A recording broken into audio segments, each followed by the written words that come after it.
Hey guys welcome back. आज की video में हम बात करने वाले प्लैनेट सैंडबॉक्स के बारे में, जिसका सिंबल है पीएसबी। इसके बारे में हमने पहले भी एक बार बात की थी और डिटेल में वीडियो कवर की थी जब इसका मेननेट लॉन्च होने वाला था। काफी इनिशियल स्टेज में, काफी इसमें रिस्क भी है, काफी पॉजिटिव फैक्टर भी है। तो थोड़ा सा एक सम अप करके एक डिटेल वीडियो बनाते हैं। इसमें टोकनोमिक्स पार्ट भी मिस रह गया था, उसको भी डिटेल में कवर करते हैं ताकि आपको एक बार में एक क्लियर आइडिया लग जाए कि किस किस तरह की इसकी टोकनोमिक्स है, कितने टाइम पे कितने टोकन सर्कुलेशन में आएंगे, कितना पोटेंशियल है, मतलब क्या क्या रिस्क फैक्टर है, स्टेकिंग अगर करनी है तो स्टेकिंग कहाँ पे करनी है। सारी डिटेल इस वीडियो में कवर कर लेते हैं। मेन फीचर्स वाली डिटेल को कम डिटेल में कवर करेंगे क्योंकि प्रीवियस एक वीडियो ऑलरेडी अवेलेबल है। You can search it out, planet sandbox पे आपको एक प्रीवियस वीडियो मिल जाएगी, तो आप उसको वहां से देख सकते हो। तो स्टार्ट करते हैं वीडियो। अगर आपने अभी तक चैनल को सब्सक्राइब नहीं किया है तो please do subscribe the channel along with the press the bell icon ताकि आपको सारी अपडेट टाइम पे मिलती रहे। So will start with the basic thing. पहले तो यहाँ पे देख लो $0.02427 पे ट्रेड कर रहा है। एंड जब इसका मिनट लाइव हुआ था तब अच्छे खासे प्राइस पे था, $0.06 पे ट्रेड कर रहा था। अभी काफी डाउन आ गया है। एंड अगर इसकी यहाँ पे सर्कुलेटिंग सप्लाई की बात करोगे तो यहाँ पे अपडेटेड नहीं है। मैक्सिमम सप्लाई पता है इसकी 100 मिलियन ही हो सकती है, 100 मिलियन से ऊपर नहीं जा सकती, काफी कम है। एंड जो सर्कुलेटिंग सप्लाई में अभी आपको दिखा दूंगा 15 मिलियन के आसपास है। अगर सर्कुलेटिंग सप्लाई यहाँ पे अपडेटेड नहीं है तो मार्केट कैप भी डेफिनेटली अपडेटेड नहीं होगी, बिकॉज उसी के रेस्पेक्ट में दिखाता है। तो अगर सर्कुलेटिंग सप्लाई की बात करोगे तो अभी करंट में इसकी जो सर्कुलेटिंग सप्लाई है वो है 15.695 मिलियन।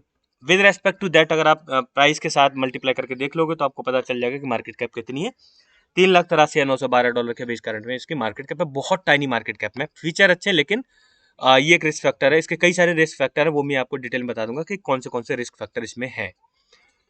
टॉप होल्डर की बात करोगे तो पहला Gate.io है, एक्सचेंज है, not to worry about it. दूसरा PancakeSwap है। तीसरे को अगर देखोगे तो वो जो एक वॉलेट दिख रहा है जो टॉप होल्डर में, अगर इसको आप ओपन करके देखोगे तो उसमें स्टेक विड्रॉ वाले दिखेंगे, यानी स्टेकिंग से जुड़ा हुआ है।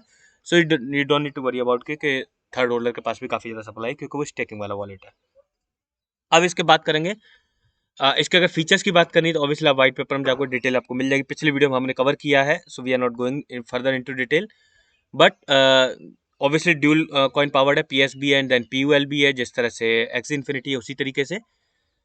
टीम इसकी वियतनाम बेस्ड है, ये इसके लिए काफ़ी पॉजिटिव है क्योंकि वियतनाम गेमिंग में काफ़ी आगे है। काफ़ी सारे क्रिप्टो प्रोजेक्ट्स हैं जो मतलब फेमस हुए हैं, इवन एक्सी इन्फिनिटी फेमस हुआ है because of the Vietnam community, because Vietnam community ने इसको बहुत ज़्यादा अग्रेसिवली अडॉप्ट किया है।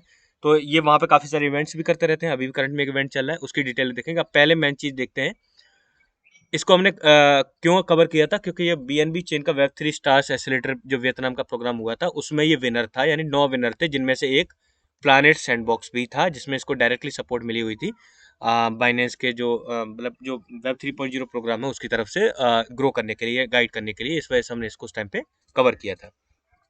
अब बेसिक डिटेल देखते हैं।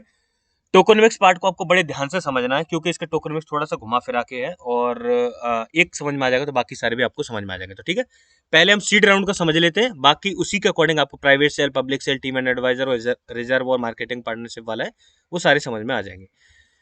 सीड राउंड में अगर आप देखोगे तो सीड राउंड में पहले कितने इन्होंने 3% सप्लाई डिस्ट्रीब्यूट की थी, विच मीन 3 मिलियन, क्योंकि 100 मिलियन इसकी टोटल सप्लाई है, उससे ज़्यादा नहीं हो सकती। तो 3 मिलियन के टोकन दिए थे सीड राउंड में। प्राइस रहा था $0.075 का, और यानी अभी सीड राउंड से काफी कम प्राइस पे अवेलेबल है। इतना फंड रेज किया था। अब उसके बाद इन्होंने क्या कहते हैं, इनिशियल टोकन इतने अनलॉक कर दिए थे, 3 लाख टोकन इनिशियली अनलॉक कर दिए थे। आफ्टर दैट अगर इसका वेस्टिंग शेड्यूल देखोगे 5% TG, 5% TG next month, then फिर 3 मंथ की इन्होंने 3 मंथ की क्लिफ रखी है, और उसके बाद फिर इक्वली डिस्ट्रीब्यूशन है 12 महीने के लिए। अब इसको ध्यान से समझते हैं। पहले तो 3 लाख मतलब सॉरी 3 मिलियन टोकन थे टोटल इन्होंने दिए थे, 3 लाख उन्होंने इनिशियल अनलॉक कर दिए, तो उसमें से बचे 2.7 मिलियन। 2.7 मिलियन में से इन्होंने क्या किया, 5% टीजी के टाइम पे, 5% उसके नेक्स्ट मंथ पे, तो यानी 1,35,000 टीजी के टाइम पे, उसके 1,35,000 दूसरे महीने में अनलॉक हुए। आफ्टर रिमूविंग दिस, तो क्लिफ से पहले कितने टोकन रह गए, दैट इज 2.43 मिलियन क्लिफ से पहले रह गए। अब क्लिफ के बाद जो 2.43 मिलियन है वो इक्वली डिस्ट्रीब्यूट होंगे 12 महीने के लिए। क्लिफ पीरियड क्या था इसका, अक्टूबर में आईडीओ आया था, तो उसके बाद दिसंबर, जनवरी और फरवरी, क्योंकि टीजी के टाइम पर टीजी के नेक्स्ट मंथ में ऑलरेडी 2 बार सर्कुलेशन में सप्लाई आई है जो इन्होंने बताया 5%। तो उसके बाद दिसंबर, जनवरी, फरवरी इसका क्या है, यानी दिसंबर 2021 एंड जन एंड फेब 2022, ये क्या रहेगा इसका, इसका क्लिफ पीरियड था। उसके बाद कितनी पर मंथ सर्कुलेटिंग सप्लाई आती है सर्कुलेशन में सीड राउंड से, तो 2.02 मिलियन आती है सीड राउंड से, और ये आती रहेगी फेब 2023 तक। अगले साल में जो फरवरी आएगी तब तक ये सर्कुलेशन में आती रहेगी।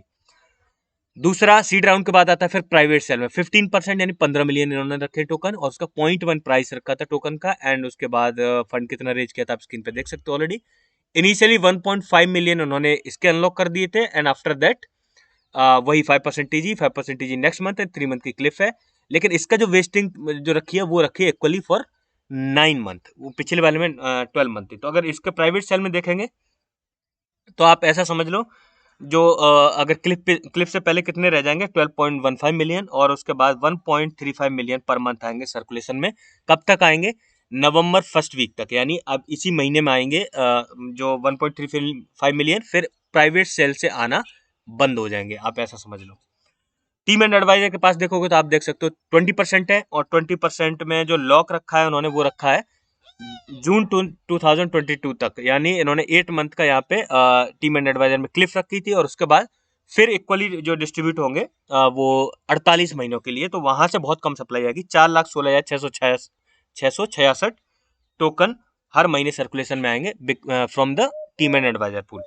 नेक्स्ट है रिजर्व में इन्होंने रखे 23%, और 23% रिजर्व का आप देखोगे मंथली रिलीज होता है अप टू 48 मंथ्स तक, यानी 48 मंथ्स तक ये इक्वली सर्कुलेशन में आएंगे। तो उसमें से देखोगे तो ऐसा समझ लो 4,79,166 4,79,166 टोकन पर मंथ रिजर्व में से सर्कुलेशन में आएंगे। ठीक है, अगर इन सबको टोटल किया जाए फिर उस हिसाब से देखा जाए तो इस वेस्टिंग की वजह से 2.448 मिलियन नवंबर में आएंगे, और उसके बाद फिर जो मंथली जो सर्कुलेशन में आएंगे वो घट जाएंगे।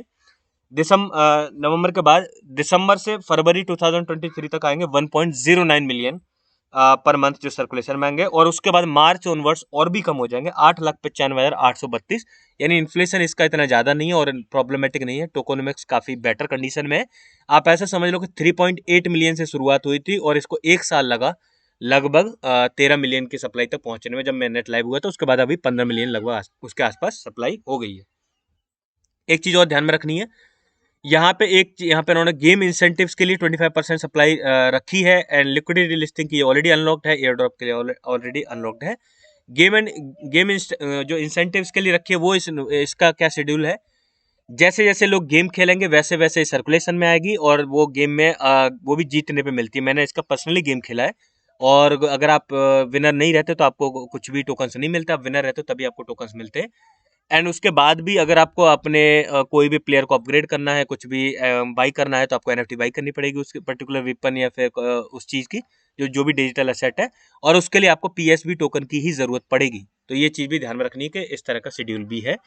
तो जो इन्फ्लेशन है वो ज़्यादा नहीं है, ज़्यादा इन द सेंस बहुत ज़्यादा हैवी इन्फ्लेशन नहीं कि एकदम से बहुत ज़्यादा सर्कुलेशन में आए इसकी वजह से कोई प्रॉब्लम हो जाए, that is not happening. Staking अगर आपको करनी है तो इसमें सेवरल पूल्स अवेलेबल है। मैंने यहाँ पे ऑलरेडी वॉलेट कनेक्ट कर दिया, आपको देख सकता है ऑलरेडी। तो यहाँ पे 4 पूल अवेलेबल हैं, आप किसी में से भी स्टेक कर सकते हो। उनके जो मतलब ड्यूरेशन भी यहाँ पे डिसाइडेड है कितने कितने। ये जो आपको दिख रहा है वो एनुअल परसेंटेज रेट है, यानी एपीआर है, और कितनी कितनी दे रहा है। अगर आप 365 डेज के लिए लॉक करोगे तो ये आपको लॉक डेट दिख रहा है वो लॉक डेज यहाँ पे होगा। एंड अलग अलग एपीआर मतलब 13.2% से लेके 32.46% तक एपीआर दे रहा है। एंड कब से स्टार्ट हुआ वो भी आप देख सकते हो, इस तरह का यहाँ पे डिटेल अवेलेबल है। कितना अवेलेबल है अभी रिवॉर्ड में वो भी आप देख सकते हो, इतना इतना अभी रिवॉर्ड के लिए अवेलेबल है। मैक्स पूल कितना है वो भी अवेलेबल है।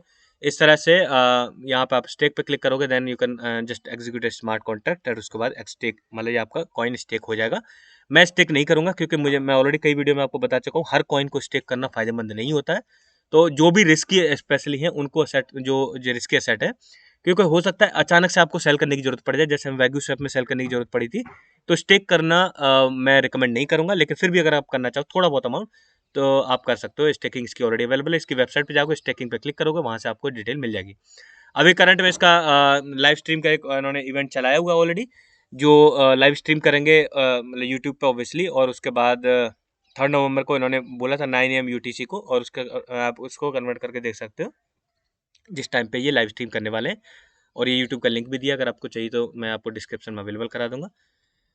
तो इस लाइव स्ट्रीम की वजह से काफ़ी ज़्यादा हाइप क्रिएट भी हुई है, और नए फीचर भी लॉन्च करने वाले, क्योंकि लाइव स्ट्रीम इन्होंने ये चीज़ भी मेंशन की थी कि यहाँ पे नए फीचर भी अनाउंस करेंगे। अभी मैंने लाइव स्ट्रीम डिटेल में नहीं देख पाई है, बट यहाँ पे आप देखोगे नए फीचर की भी इन्होंने अनाउंसमेंट का ये देखो आप लिख रहे हैं new upcoming features, wrap up first anniversary event and new upcoming features, ये ऑलरेडी उस लाइव स्ट्रीम में अनाउंस करने वाले हैं। सो आप इस पर नजर रख सकते हो, लाइव स्ट्रीम का लिंक मैं डिटेल में दे दूंगा आपको डिस्क्रिप्शन में, you can check it out. तो अब इसके बाद आता है प्राइस प्रिडिक्शन वाला कि क्योंकि उस टाइम पे अप टू 100x में पोटेंशियल था। अगला अगर एक्सी इन्फिनिटी बनेगा तो वो डेफिनेटली बहुत अच्छा खासा रिटर्न देगा। इसके पॉजिटिव फैक्टर कौन से? बीएनबी के सब मतलब जो बीएनबी वेब 3.0 प्रोग्राम उसकी सपोर्ट पॉजिटिव फैक्टर है। इसका जो गेम है काफ़ी पॉजिटिव है, मैंने पर्सनली खेल के देखा है और काफ़ी अच्छा है, बिल्कुल पबजी की तरह है। लेकिन उतना मतलब लाइक इतना वेल डिफाइंड नहीं है। जैसे पबजी में जो कैरेक्टर्स वेल डिफाइंड है और जो कंट्रोल इतना स्मूथ है, उतना स्मूथ अभी मुझे नहीं लगा इसका। दूसरी चीज़ मतलब ये दो पॉजिटिव फैक्टर है। तीसरी जो पॉजिटिव फैक्टर रहेगा कि इसका आगे चल के मोबाइल ऐप भी लेके आएंगे। असली पोटेंशियल इसका तब अनलॉक होगा, तब जाके इसका सिनेरियो काफ़ी हद तक चेंज हो जाएगा। अभी ये रिस्की जोन में है, लेकिन तब ये रिस्की जोन से बाहर भी आ सकता है, क्योंकि मोबाइल जब एप्लीकेशन आ जाएगी तभी इसका अडॉप्शन बढ़ेगा। आपको अगर याद हो, अगर आपको हिस्ट्री नहीं पता हो, पबजी पहले पीसी पे ही आया था, जो प्लेयर्स अननोन बैटल ग्राउंड था वो, लेकिन वो वहाँ पे सक्सेसफुल नहीं हुआ था। उसके बाद जब मोबाइल पे आया तब उसने बहुत ज़्यादा हाइप क्रिएट हुई उसमें और बहुत ज़्यादा पॉपुलर हो गया। आज की डेट में अगर इंडिया में टॉप गेम में देखोगे तो पबजी आता है। तो इसीलिए इसका भी जो मोबाइल ऑडियंस है उससे इसको काफ़ी सक्सेस मिलेगी, लेकिन अब वो अभी इसकी मोबाइल एप्लीकेशन अवेलेबल नहीं है। अभी अगर इसका रोड मैप अगर ओपन करके देखो तो उसमें एक चीज़ अवेलेबल है कि जल्दी ही ये यानी जो क्वार्टर 4 है 2022 का, उसमें नया गेम लेके आएंगे, नए फीचर्स भी ऑलरेडी ऐड करेंगे। दैट इज़ फाइन, लेकिन मोबाइल एप्लीकेशन जब आएगी तब इसका मेन पोटेंशियल अनलॉक होगा। इसके सक्सेस के चांस तब से बनेंगे। रिस्क फैक्टर क्या है? बहुत ज़्यादा टाइनी मार्केट कैप में। और दूसरा रिस्क फैक्टर क्या है? टाइनी मार्केट में तो है, मतलब मार्केट कैप में तो है ही ऑलरेडी, लेकिन साथ में अभी अडॉप्शन कम है। अगर आप इसको देखोगे इनकी जो रैपअप इन्होंने बोला है कि मतलब ऑलरेडी जो फर्स्ट एनिवर्सरी का रैपअप किया है इन्होंने, उसमें इन्होंने ये डिटेल बताई है कि कितने ऑलरेडी गेम मतलब कितने एक्टिव हैं इनके उस पर प्लेयर्स हैं। इसमें अगर आप देखोगे यहाँ पे आपको दिख जाएगा, as you can see active players only 524 हैं, बहुत कम है। ये प्लेयर्स ज़्यादा हों, मैच प्ले 34,000 हैं, न्यू यूजर्स इनके 180 हैं। एंड उसके बाद जो मतलब लाइक इनके टॉप प्लेयर्स है वो भी इन्होंने यहाँ पे डिफाइन कर दिया कि इसने इतनी किल्स की है, इसने इतनी किल्स की है, इसने इतनी किल्स की है। ये इनके टॉप प्लेयर है। लेकिन अभी की कंडीशन में देखोगे तो 524 प्लेयर्स काफ़ी लेस है। इसको डेवलप होने में थोड़ा टाइम लगेगा, बहुत इनिशियल स्टेज में। लेकिन अगर डेवलप हो गया तो डेफिनेटली अच्छा खासा पोटेंशियल दे देगा। अगर इसको पोटेंशियल की बात करी जाए तो इसके लिए 100 मिलियन या 115 मिलियन यानी 115 मिलियन की मार्केट कैप अचीव करना बहुत मुश्किल टास्क नहीं है। अगर चल गया तो, मोबाइल एप्लीकेशन का अडॉप्शन हो गया तो, अगर ऐसा होता है तो यहाँ से 300x तक का रिटर्न मतलब देने की कैपेसिटी रखता है। But keep in mind, I am repeating once again, ये रिस्क जोन में है अभी, क्योंकि बहुत ज़्यादा टाइनी मार्केट कैप में है, बहुत इनिशियल स्टेज में है, डेवलप कर रही है टीम एक्टिव है, सब कुछ ट्राई कर रही है, लेकिन फिर भी इनिशियल स्टेज में है। एंड दूसरी चीज़ ये भी ध्यान में रखनी है कि जो मतलब टाइनी मतलब बेशक फीचर अच्छे हैं, लेकिन फिर भी इसमें पैसा डूब भी सकता है। ये फैक्ट आपको ध्यान में रखना है, उसी हिसाब से अकोमोडेट करना है। ना द थिंग्स कम कि कब अकोमोडेट करना चाहिए इसको। वैसे इसका इन्फ्लेशन हैवी नहीं तो आप कभी भी इसको बाई करोगे, अगर कोई दिक्कत नहीं है, ऑलरेडी सीड राउंड से बिलो है। लेकिन फिर भी नवंबर सेकेंड वीक से अकोमुलेशन और भी अच्छी तरह कर सकते हो, क्योंकि नवंबर सेकेंड वीक के बाद जो सप्लाई सर्कुलेशन में आती है वो और भी कम हो जाएगी। और नवंबर तक मैन जो वेस्टिंग था वहाँ से ज़्यादा सप्लाई आ रही थी, अब उसके बाद और भी कम हो जाएगी। तो नवंबर के बाद आप अकोमुलेशन एसआईपी मैनर में मान लो आपने 1,000 रुपये अलॉट कर दिए, 2,000 रुपये अलॉट कर दिए, इस तरह से। लेकिन उतना ही अमाउंट अलॉट करोगे which you can afford to lose, क्योंकि जरूरी नहीं है कि 100% चलिए, चलेगा तो 300x तक देने की कैपेसिटी है, और नहीं चला तो डुबा भी सकता है। ये चीज़ जरूर ध्यान में रखनी है आपको, फिर बाद में आप नहीं बोलोगे कि मैंने वार्निंग नहीं दी। मैं कई बार रिपीट करके आपको इसके बारे में बता चुका हूँ। So that's all for today. I hope you like the video अच्छी वीडियो लाइक जरूर करें and make sure subscribe the channel. Thank you guys.